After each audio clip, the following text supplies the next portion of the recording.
날이 갈수록 제자들의 수는 늘어만 갔습니다. 그 무렵에 그리스어를 사용하는 유대인들이 히브리어를 사용하는 유대인들에게 불평을 늘어놓았습니다.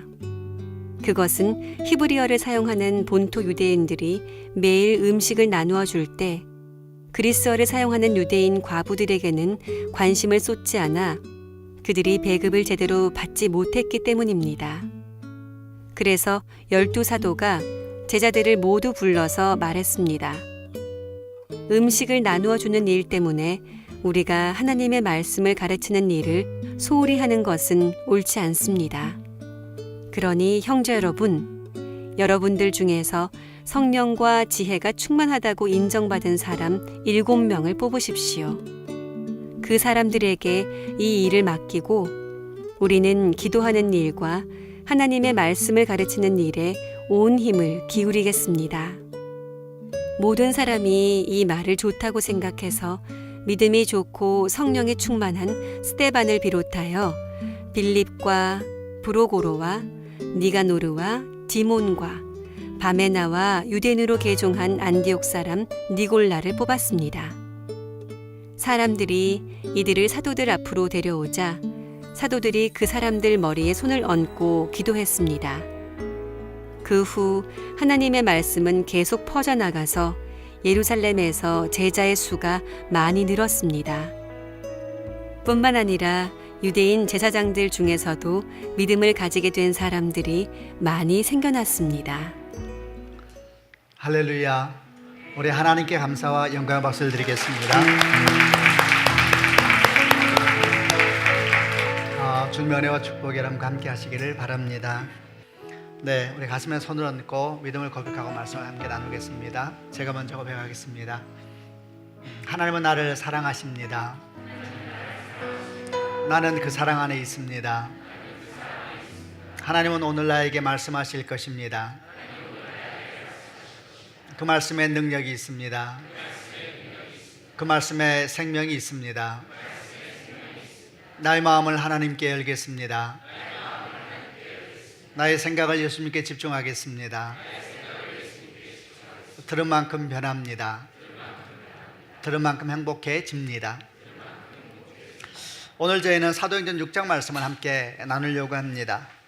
성령께서 임하시고 난 다음에 초대교회는 놀라운 부흥을 경험하게 됐습니다. 12사도를 중심으로 해서 시작된 공동체가 120명에 대해서 120명이 모여서 성령의 강림을 위하여 기도하고 있었는데 성령께서 오시고 난 다음에 그 인원이 3,000명이 되고 또 5,000명이 되고 이렇게 많은 인원으로 변화되면서 급격하게 교회가 성장을 하게 됐습니다. 그런데 이렇게 교회가 성장하게 되면서 교회를 향한 사단의 공격도 보다 치밀해지고 많아지게 됐습니다. 사도행전 4장을 보게 되면은 당시 종교 지도자들의 마음을 움직여서 베드로와 요한을 옥에 가두고 또 공회 앞에 세워서 다시는 예수 이름으로 말하지 못하게 하고 가르치지 못하게 하는 그런 위협과 같은 공격도 있었고, 또 저희가 지난주에 보았던 사도행전 5장을 보게 되면 아나니아와 삽비라와 같은 건강하지 못한 믿음을 가진 사람들을 통해서 거짓과 속임의 영을 교회 안에 집어넣음으로 말미암아 교회의 순결함과 거룩함에 대해서 공격하려고 하는 이런 시도도 있었습니다. 그러나 이런 모든 공격들은 실패했습니다. 교회는 더욱더 하나 되었고 또 성도들은 깨어나서 더 거룩을 사모하고 순결함을 사모하면서 걸어갔습니다. 그래서 교회는 더욱더 부흥해 갔습니다. 그런데 이렇게 교회가 부흥하는 와중에 사도행전 6장에 이르게 되면 조금 다른 모양의 교회의 어려움 또는 갈등, 위기가 시작되었는데, 이 갈등은 교회가 성장하면서 생겼던 이전에 있던 갈등과는 좀 다른 모양을 가지고 있었는데, 저희가 이 갈등을 함께 나누고 또 갈등을 풀어가는 사도들의 모습을 통해서 교훈을 찾아보려고 하고 함께 묵상하는 시간을 갖도록 하겠습니다. 먼저 1절 말씀을 같이 읽겠습니다. 시작. 날이 갈수록 제자들의 수는 늘어만 갔습니다. 그 무렵에 그리스어를 사용하는 유대인들이 히브리어를 사용하는 유대인들에게 불평을 늘어놓았습니다. 그것은 히브리어를 사용하는 본토 유대인들이 매일 음식을 나누어 줄 때 그리스어를 사용하는 유대인 과부들에게는 관심을 쏟지 않아 그들이 배급을 제대로 받지 못했기 때문입니다. 교회가 부흥하면서 교회 내에 아주 어려운 사람들이 많이 들어오게 되었습니다. 도움이 필요한 가난한 사람들, 특별히 성경 가운데는 과부에 대한 얘기라든지 고아에 대한 얘기가 많이 나오는데, 과부에 대한 이야기나 고아에 대한 얘기가 많이 나오는 것은 당시 상황과 많이 관련이 있습니다. 예를 들어서 과부 같은 경우에는 여인이 결혼을 했다가 어떤 이유든 간에 혼자 남게 되었을 때는 혼자 돈을 벌어서 살 수 있는 방법이 거의 없었습니다. 재산이 많은 경우 외에는 그야말로 누가 도와줘야만이 기본적인 삶을 할 수가 있는 상황이었기 때문에 하나님께서는 고아에 대해서, 과부에 대해서 특별히 많은 말씀을 하고 계시는 겁니다. 초대교회에서도 교회 안에 이렇게 도움이 필요한 사람들이 많이 들어와 있었기 때문에 교회에서는 이들에게 음식도 나누어 주고 또 필요한 물건을 함께 공유해 쓰기도 하고 필요한 재정을 채워주기도 했습니다. 이런 일들을 우리는 구제사역 또는 긍휼사역이라고 합니다. 그런데 이렇게 교회가 성장하면서 여러 가지 사역이 생기고 진행되는 와중에 이런저런 모양으로 마음이 불편해지는 사람들이 생기기 시작했는데, 그 중에 대표적인 사건이 오늘 기록되어 있습니다.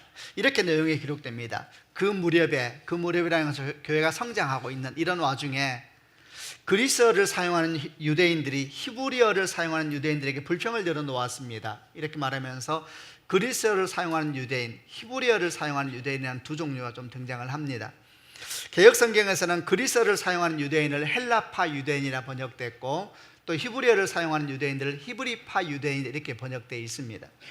그런데 히브리어를 사용하는 본토 유대인들이 매일 음식을 나누어 줄 때에 그리스어를 사용하는 유대인 과부들에게는 관심을 쏟지 않아서 그들이 배급을 제대로 받지 못했다라고 성경이 기록을 합니다.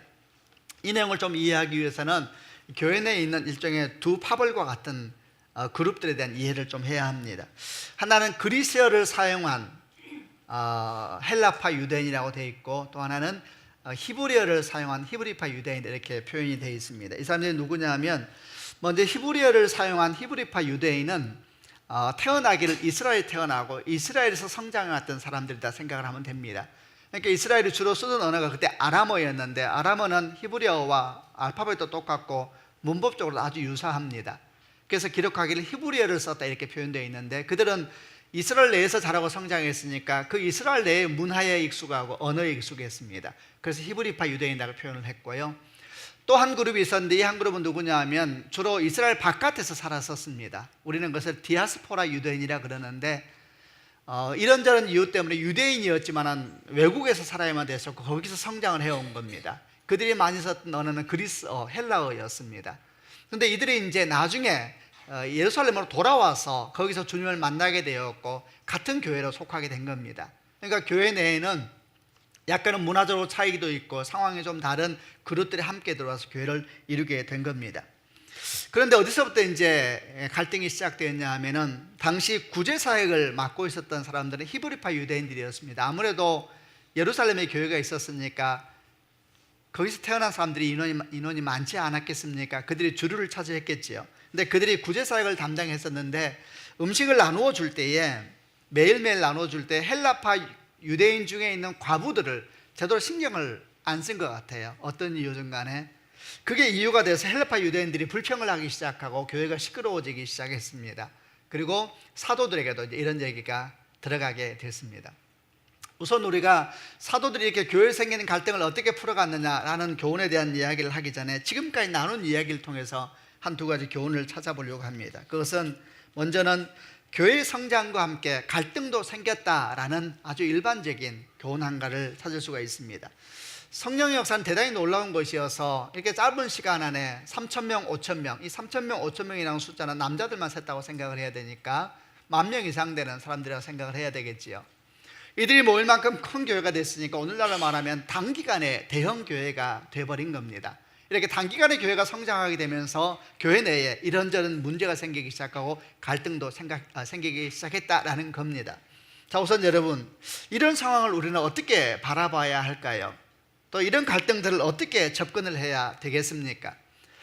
어떤 사람들은 교회 부흥이 문제이다 이렇게 접근하는 사람도 있을 겁니다. 교회가 단기간에 대형 교회가 돼버리는 바람에 문제가 생긴 것이다 이렇게 접근할 수 있다는 것이죠. 근데 여러분, 사실 이게 조금 조심스러운 생각이에요. 왜냐하면 이 부흥을 성령께서 하신 일이거든요.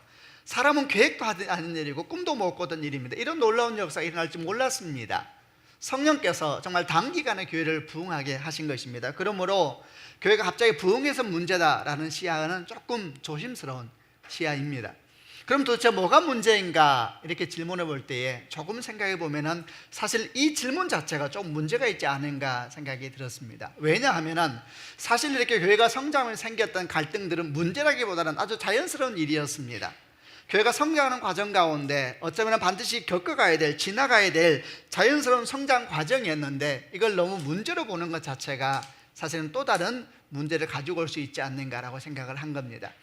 어떤 상황을 바라볼 때 이걸 어떻게 바라보느냐가 그 상황에 대한 답을 찾아가는 데 굉장히 중요하지 않습니까? 많은 경우에 교회에서 어떤 일이 생겼을 때에 그걸 너무 문제시하는 것은 오히려 좋은 답을 찾아갈 때에 어려움을 주기도 한다라는 겁니다. 이를 가만히 생각할 때에 항상 제 마음에 있었던 한 가지 일을 좀 생각해 보았습니다. 여러분, 한 교회가 있다고 한번 생각해 보시길 바랍니다. 그런데 교회가 성장하면서 사람들도 많아지게 되고 또 아이들도 많아지게 됐습니다. 그런데 어느 날 어린아이가 마침 이렇게 로비에 아무도 없는 상태에서 이 어린아이가, 아주 어린아이가 교회에 로비에 응아를 했다고 그냥 생각을 해 보십시다. 그리고 이제 이 아이는 사라졌어요. 그런데 조금 있다가 마침 이제 한 장로님이 들어오다 보니까 로비에 뭐가 있는 거예요. 그 보니까 이제 어린아이 응아지요. 자, 이 장로님이 어떻게 반응을 해야 될까요? 이렇게 반응할 수 있겠죠. 이 장로님 생각합니다. 교회가 큰일 났구나. 이래가 교회가 지금 되겠는가 이렇게 생각해서 당회를 소집하고 회의를 하기 시작합니다. 내가 이렇게 문제가 될 줄 알았다. 우리 교회가 영성의 문제이다. 어린아이부터 노년까지 우리가 일대 회개를 하지 않으면 큰일이 생기게 될 것이다. 이런 회의를 하면서 온 교회가 이런저런 얘기를 하기 시작했다고 생각을 해보시길 바랍니다. 어떻게 되는 겁니까? 교회가 아주 시끄러워지는 것입니다. 그러면은 교회학교 교사들은 마치 죄인인 것처럼 고개를 숙이게 될 것이고, 어린아이를 둔 부모님들은 혹시 내 아이가 그랬을까 봐 마음이 조급해지기 시작하고 마음이 불안해지기 시작하지 않겠습니까? 그러나 똑같은 상황을 좀 다르게 생각해 보시길 바랍니다. 이 장로님 들어오다가 로비에 뭐가 있는 거예요. 보니까 애 응아네요. 그래 생각합니다. 아이고, 우리 애들이 이렇게 응아를 했구나. 화장실 가서 휴지 가져와서 다 닦아버리고 물로 깨끗하게 닦아버리는 거예요.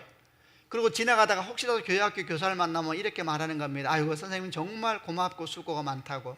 얼마나 애들을 잘 챙겼으면 애들이 교회를 이렇게 편하게 생각하냐고 이렇게 말을 하면은, 여러분 다 알다시피 좋은 말도 돌고 부정적인 말도 다 도는 법입니다. 사람들은 다 압니다.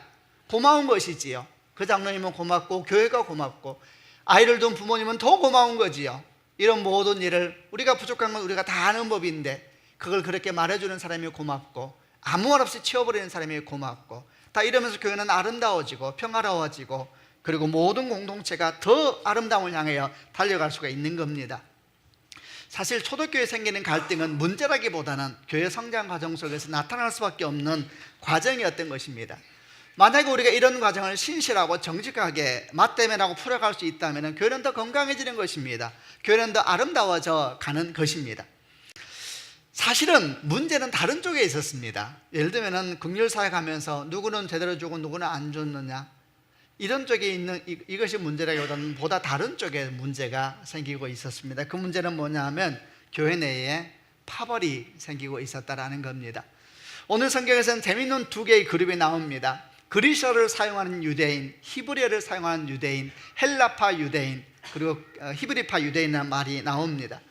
이들이 이렇게 그룹 파를 이룬 것은 왜 이루었을까요? 편하니까요. 익숙하니까 아마 그랬을 겁니다. 히브리파 유대인은 히브리파 유대인대로, 또 헬라파 유대인은 헬라파 유대인대로 그게 편하고 좋은 겁니다. 조금 아까 말했던 배경을 좀 더 이해를 해보면 이렇습니다. 헬라파 유대인들은 이스라엘 바깥이 원래 본거지였고 언어가 헬라어를 주로 썼으니까 아무래도 좀 더 개방적이었지 않았을까요? 아무래도 감각이 좀 더 국제적이었지 않았을까요? 그에 비해서 히브리파 유대인들은 이스라엘 내에서만 살았으니까 조금 더 보수적일 수도 있겠죠.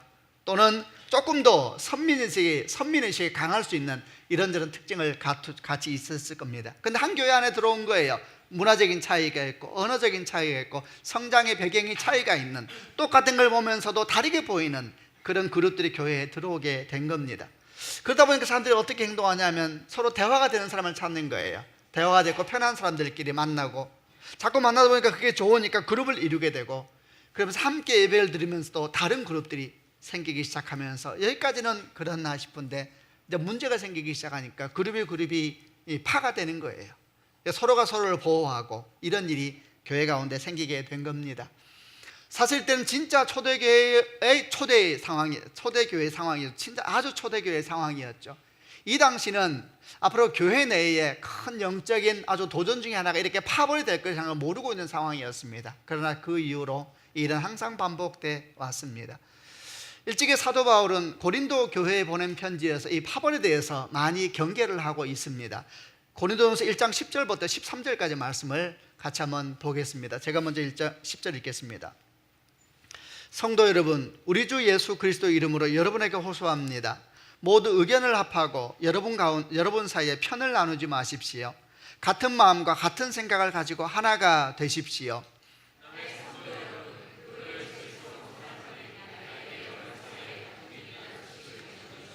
내용은 이렇습니다. 여러분이 저마다 나는 바울을 따른다, 나는 아볼로를 따른다, 나는 베드로를 따른다, 심지어 나는 그리스도를 따른다고 말한다니 그리스도가 나누었습니까? 바울이 여러분을 위해 십자가에 못 박혔습니까? 아니면 여러분이 바울의 이름으로 세례를 주었습니까?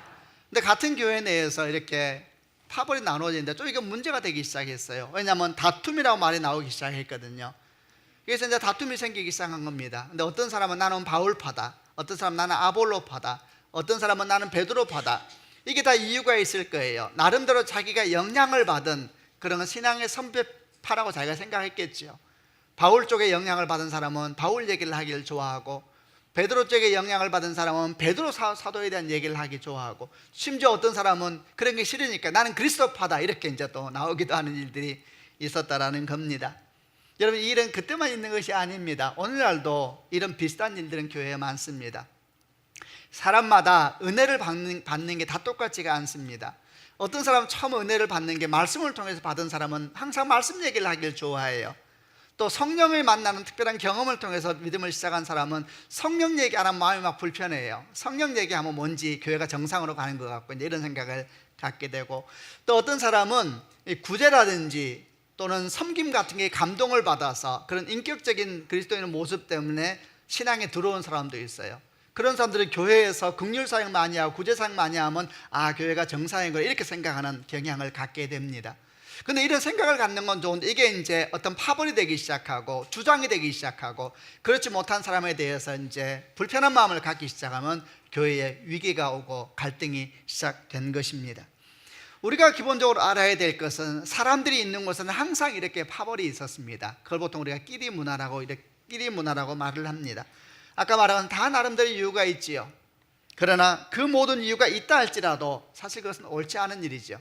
그런데 사람이 있는 곳에 다 있었다는 사실을 우리가 우선 받아야 되는 게 중요한 이유가, 이 상황을 바라볼 때 일부 사람만 그렇다고 보면 안 돼요. 우리가 다 그런 성향을 가지고 있다는 겁니다. 오죽했으면 오늘 성경을 보니까 사도들이 리더가 되어 있었고 성령을 강령하던 초대교회에도 이렇게 그들도 모르는 사이에 파벌이 형성됐으니까 오늘날이야 어떻게 또 안 그러겠습니까? 그러나 여러분, 동시에 우리가 알아야 될 것은 성령께서는 정말 우리를 하나 되게 하는 영이십니다. 아멘입니다. 우리는 사도행전 6장에 이르러서 처음으로 교회 내 파라는 얘기를 처음 듣게 되었지만은 그 전에 원래 성령께서 역사하셨던 모습은 이 모습이 아니었습니다.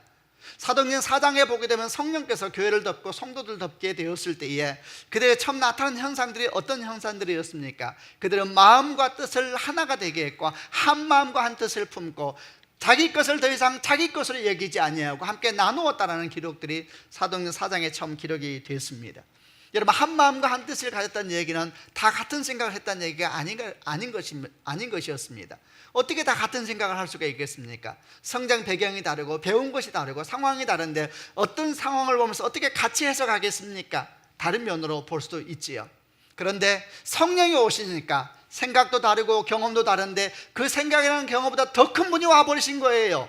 더 큰 분이 와서 공동체를 덮어버리니까 내 생각이 놓을 수도 있는 것이고 내 견해가 놓을 수도 있는 것이고 그게 그렇게 중요하지 않은 그런 상황들이 교회에 임하더라는 것입니다. 그러니까 성령이 오시니까 공동체가 하나 됐다라고 성경은 기록하고 있고 바로 그것이 교회인 것입니다. 아멘입니다. 저는 초대교회에 처음 나타나고 있는 헬라파 유대인이나 또는 히브리파 유대인의 모습을 보면서 헬라파 유대인과 히브리파 유대인들 보면 특별히 히브리파 유대인에 대해서 조금 아쉬움을 가졌습니다. 왜냐하면 그들이 주류를 이루고 있었거든요. 많이 가진 사람들, 좀 더 익숙한 사람들이 조금 더 마음을 넓혔으면 좋았을 것을, 좀 더 맞아들였으면 좋았을 것을, 이런 마음을 가졌습니다. 왜냐하면 이런 일들은 오늘날도 많이 있기 때문에 그렇습니다. 교회를 섬기다 오고 교회를 하다 보면은 참 교회도 여러 부류의 분들이 모입니다. 특별히 그 교회에 아주 오래 있던 사람들이 있어요. 그런 사람들이 있는가 하면은 이런저런 상황 때문에 교회를 최근에 온 사람도 있습니다. 저는 개인적으로 같은 교회를 계속 다니는 게 좋다고 생각하는 사람입니다. 특별한 일이 없으면 그냥 그 교회를 다니는 게 좋다고 생각합니다. 그러나 그 사람이 이 교회까지 또는 교회를 옮기는 상까지 왔다면 어떤 일이 있었는지 제가 어떻게 다 알겠습니까? 제가 어떻게 그 신앙의 여정을 다 알겠습니까?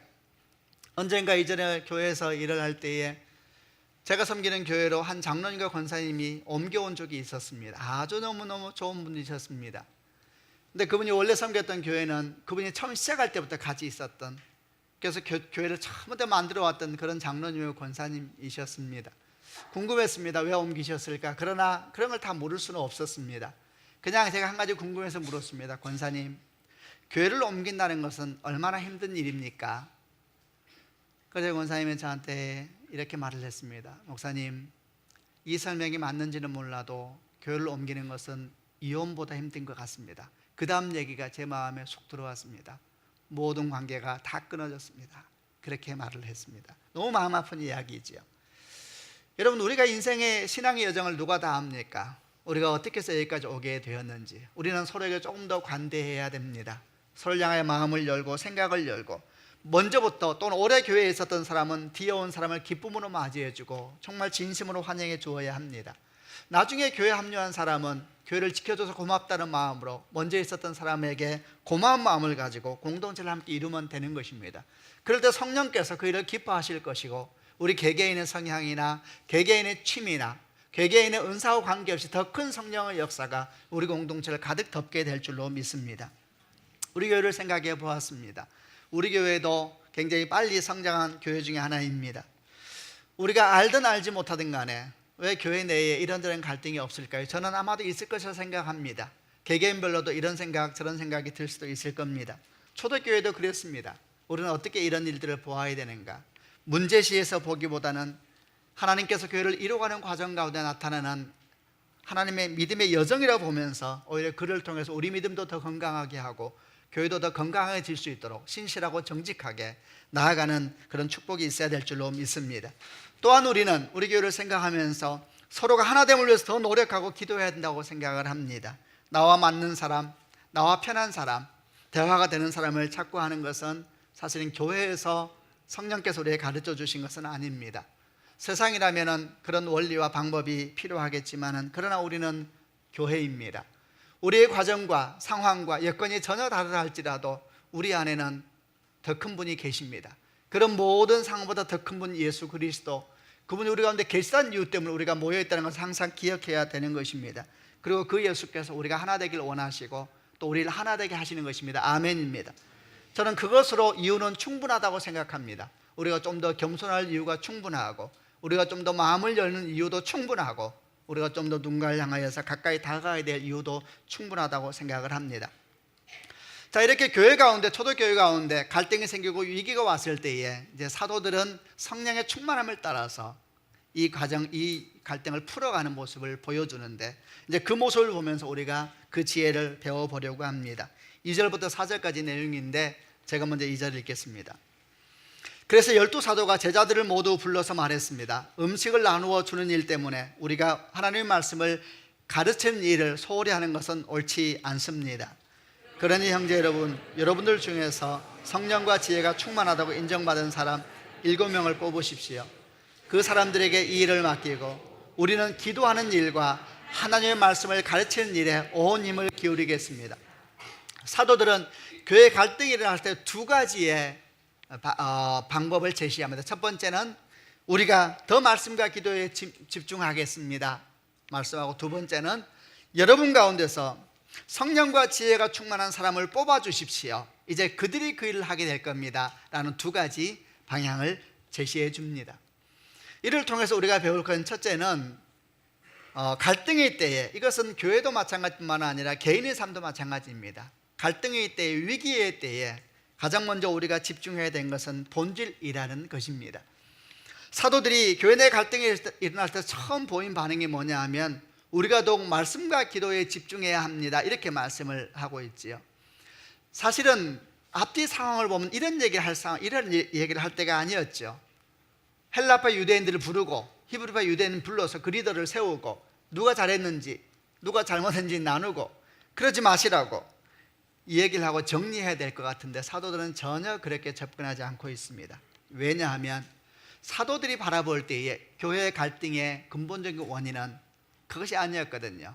근본적인 원인을 말씀과 기도의 부족으로 본 것입니다. 그러므로 우리는 이렇게 질문해야 합니다. 그러면 사도들이 말했던 말씀과 기도의 부족은 구체적으로 어떤 것을 말하는 것일까? 어떤 행위 모습으로 한정시켜 보는 것은 조금 더 묵상에서 제한적인 부분이 있기 때문입니다. 말씀과 기도가 무엇인가? 그것은 한마디로 하나님과의 관계를 설명하는 단어입니다. 말씀과 기도는 하나님과 우리 관계의 가장 기본이 되는 것입니다. 하나님 우리에게 말씀하시는 분이시고 우리는 그분 앞에 기도합니다. 그리고 그것이 예배이고 그것이 말씀을 묵상하는 것이고 그것이 때로는 입을 다물고 입을 열고 주 앞에 기도하는 모습인 겁니다. 지금 사도들이 이 갈등 앞에 처음 제시한 것이 하나님의 관계에 대한 얘기를 하고 있다는 이야기는 사실은 모든 사역도 모든 교회의 일들도 이 관계로부터 시작된다는 것을 역으로 말하고 있는 내용이기도 합니다. 이런 모든 것은 하나님과의 관계로부터 시작됩니다. 아멘 하시기를 바랍니다. 한번 생각해 보십시오. 교회에는 많은 사역이 있습니다. 많은 일들이 있습니다. 그러나 그 모든 것은 하나님과의 관계 속에서 시작됩니다. 우리가 하나님 앞에 머물고 그분의 말씀이 우리 가운데 역사하고 우리가 주 앞에서 호흡하기 시작할 때 우리에게는 어떤 일이 생깁니까? 우리 가운데 치유가 일어나고 회복이 일어나고 은혜가 우리 안에서 채워지기 시작합니다. 여러분, 우리 안에 은혜가 오기 시작하고 회복이 오기 시작하면 어떻게 됩니까? 우리는 감동과 감사 속에서 내게 있는 그 은혜를 나누기 위하여서 흘러보내는 겁니다. 여러분, 그것이 사역이죠. 그게 헌신입니다. 사실 사역이라 헌신이라는 것은 내 것을 나누는 것이 아니고 하나님께서 내게 주신 은혜, 하나님께서 내게 주신 감동이 나를 격려하고 나를 도전하여서 나를 통하여 흘러가는 것뿐입니다. 그래서 이 은혜 속에서 시작된 사역, 은혜 속에서 시작된 헌신은 자랑하지 않습니다. 이 은혜 속에서 시작되고 은혜 속에서 시작된 헌신은 교만할 수가 없습니다. 내 것이 아니고 하나님께서 내게 주신 은혜가 나를 도전하고 내 안에서 나를 격려하는데 내가 어떻게 자랑합니까? 내가 어떻게 그걸 가지고 교만할 수가 있습니까? 그럴 수가 없는 것이지요. 그런데 여러분, 만약에 말입니다, 만약에 이런 자연스러운 것이 헌신이고 사역인데 만약에 우리 안에서 관계에 문제가 생기기 시작하면 어떤 일이 생길까요? 하나님 관계가 문제가 생기기 시작해요. 그러면 어떤 일이 생기나요? 은혜가 끊어지기 시작하죠. 은혜가 메마르기 시작합니다. 감동이 메마르기 시작합니다. 그런데도 문제는 계속해서 나누려고 하면 어떻게 될까요? 하나님께서 주시는 은혜는 없는데 계속해서 나누려고 되면 시끄럽게 되는 것이죠. 마음이 내 안에서부터 소리가 시작되죠. 그러면 이제 갈등이 흘러나오게 되어 있고 다툼도 흘러나오고 교회는 시끄러워지고 이런 일이 생기는 겁니다. 말하자면 이런 것입니다. 물이 흘러오다가 누가 막아버렸어요. 물이 흘러오지 않아요. 그런데 계속 그 물을 떠대는 거예요. 물이 없는데 계속 뜨면 어떻게 해요? 바닥까지 끌고 와야 되는 거죠. 시끄럽고 상처가 나고 소리가 나고 온갖 바닥에 있던 오물들이 끌어올라올 수밖에 없는 것이니까 시끄럽고 갈등이 생길 수밖에 없는 것입니다. 사도들은 교회 내에서 구제사역이라는 일 때문에 생긴 갈등이었지만 보다 근본적으로는 하나님과의 관계 속에서 문제가 있다는 것을 알았기 때문에 말하고 있는 겁니다. 음식을 나눠주는 일 때문에 우리가 하나님의 말씀을 가르치는 일을 소홀히 하는 것은 옳지 않습니다. 우리는 기도하는 일과 하나님의 말씀을 가르치는 일에 온 힘을 다하겠습니다. 아멘입니다. 여러분, 원래 처음 교회는 그러지 않았습니다. 처음에 성령이 교회 가운데 임하였을 때 교회의 본질은 말 그대로 예수 그리스도이셨습니다. 그분과의 관계, 그래서 그들은 함께 모여서 말씀을 배우고 교제하고 기도하였습니다. 그런데 교회가 커지기 시작하면서 말씀을 배우고 기도하고 또 함께 교제하는 모습보다는 수많은 사역이 우선순위를 차지하기 시작하면서 사실 교회는 이런 일 저런 일이 생기기 시작한 겁니다. 교회는 많은 사역이 있습니다. 우리 교회도 마찬가지입니다. 구제사역과 긍휼사역과 선교사역 일 하나하나는 정말 아름다운 사역이고 귀한 것입니다. 그럼에도 불구하고 우리 모두는 서로 알고 있어야 됩니다. 그것이 교회의 본질은 아닙니다. 교회의 본질은 예수 그리스도이십니다. 그분이 우리 안에서 마음껏 숨 쉬시고 일할 때에 하나님께서 우리를 통해 열매를 흘러보내는 것이고, 그 열매가 구제요, 그 열매가 긍휼이요, 그 열매가 헌신이 되는 것, 선교가 되는 것입니다. 우리는 구제도 긍휼도 선교도 하나님 관계에서 흘러가는 것을 알아야 되기 때문에 항상 이런 내면의 갈등이 시작되고 공동체의 갈등이 시작될 때 하나님 앞에 서야 합니다. 그리고 거기서부터 다시 시작해야 되는 겁니다. 이런 교훈은 조금 더 확대할 수도 있습니다. 그것은 교회만이 아니라 개인도 마찬가지입니다. 우리 개인의 삶에 위기는 반복되고 갈등은 반복되지 않습니까? 우리는 어떻게 이 갈등과 위기를 풀어나가야 합니까? 우리가 만약 현실에 함몰돼 버린다면 그 현실이 우리를 지배하기 시작할 겁니다. 염려는 더 큰 염려를 가져오게 될 것이고, 위기는 더 큰 위기를 가져오면서 온갖 사람의 방법으로 여기 다니고 저기 다니면서 방법을 찾기 시작할 겁니다. 그러나 그것은 성경에서 말씀하고 있는 그리스도인의 모습은 분명히 아닙니다. 그런 위기 때, 갈등 때에 우리가 가장 먼저 서야 할 곳은 하나님 앞입니다. 그분 앞에 무릎을 꿇고 그분 앞에서 호흡을 하고, 그럴 때 하나님께서 하나님의 방법으로 우리 가운데 임하게 될 줄로 믿습니다. 주님 말씀하셨습니다. 수고하고 무거운 짐진 자들아 다 내게로 오라.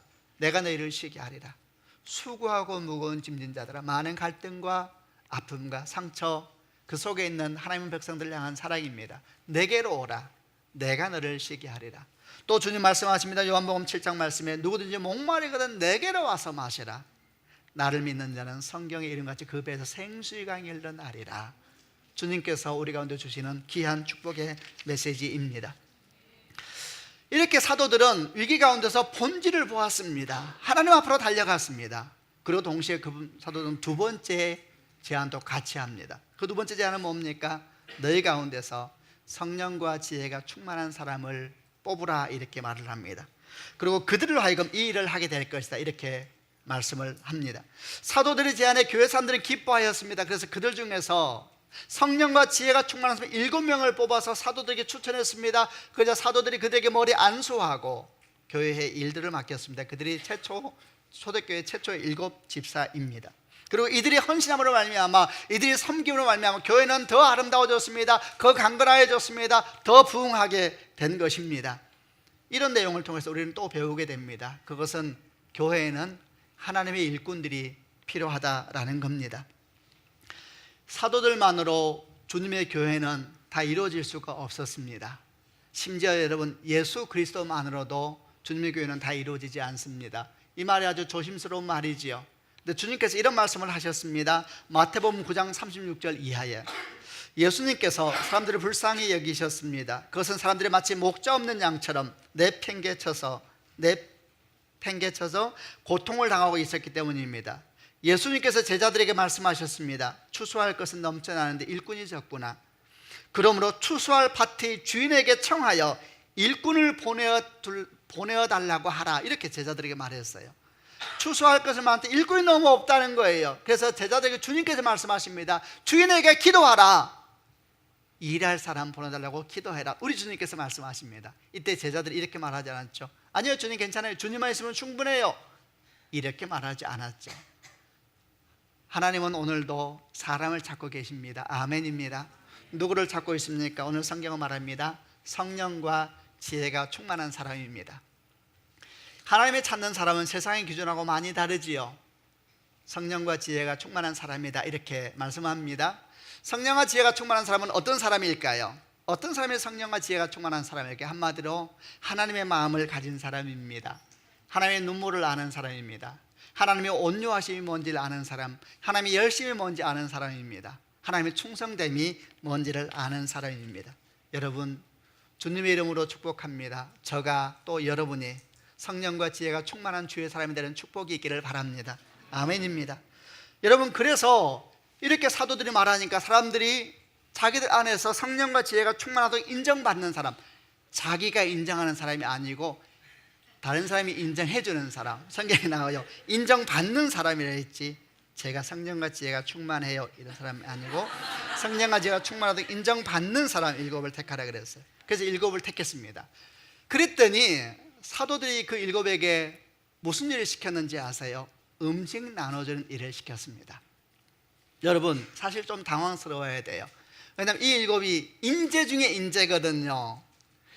남자만 5,000명이에요. 여자까지 10,000명 이상이 모인 데서 전 성인 남자 5,000명 중에 7명을 뽑았어요. 5,000명 중에 7명. 에이스 중에 에이스예요. 근데 사도들이 그들에게 음식 나눠주는 일을 부탁합니다. 그러면 안 되는 거 아니에요?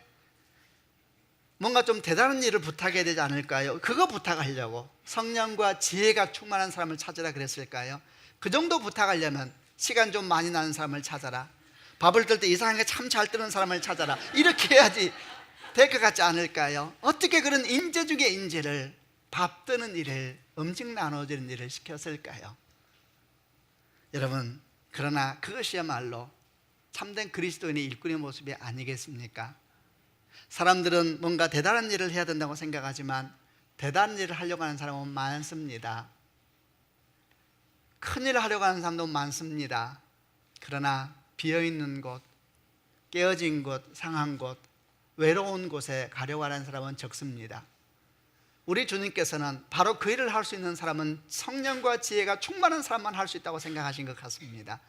그 빈자리에 가서 빈 곳을 채워줄 수 있는 사람, 그 외로운 곳에 가서 그 외로움을 함께 버텨줄 수 있는 사람, 아무도 없는 빈 공원에 가서 깨어진 것을 지킬 수 있는 사람, 그 사람이야말로 성령과 지혜가 충만한 사람이 그 일을 할 수 있다고 생각하신 것입니다.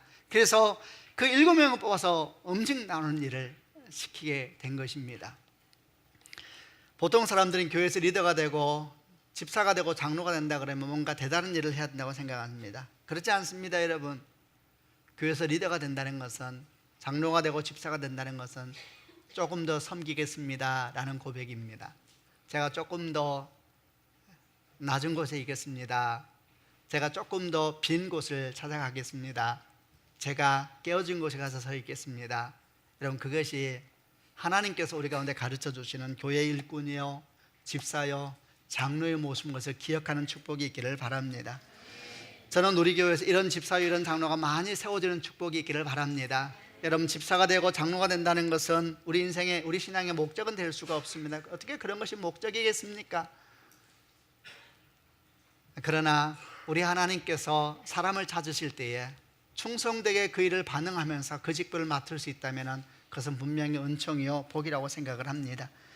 교회에서 이렇게 집사할 때가 되어 사람들에게 얘기를 하다 보면 이런 분들이 계세요. 고민이 많으신 것 같아요. 왜 그러냐 그러면 이제 집사를 하게 되면 헌신도 많이 해야 되고 수고도 많이 해야 돼서 고민이 되나 봐요. 가만히 생각을 해보니까 그 말이 맞는 말 같아요. 왜냐하면 조금 더 수고하겠다는 고백이거든요. 제가 조금 더 애쓰겠습니다 라는 고백이거든요. 그런데 만약 거기서 끝난다면 그것은 반만 아는 것이고 다 모르는 것입니다.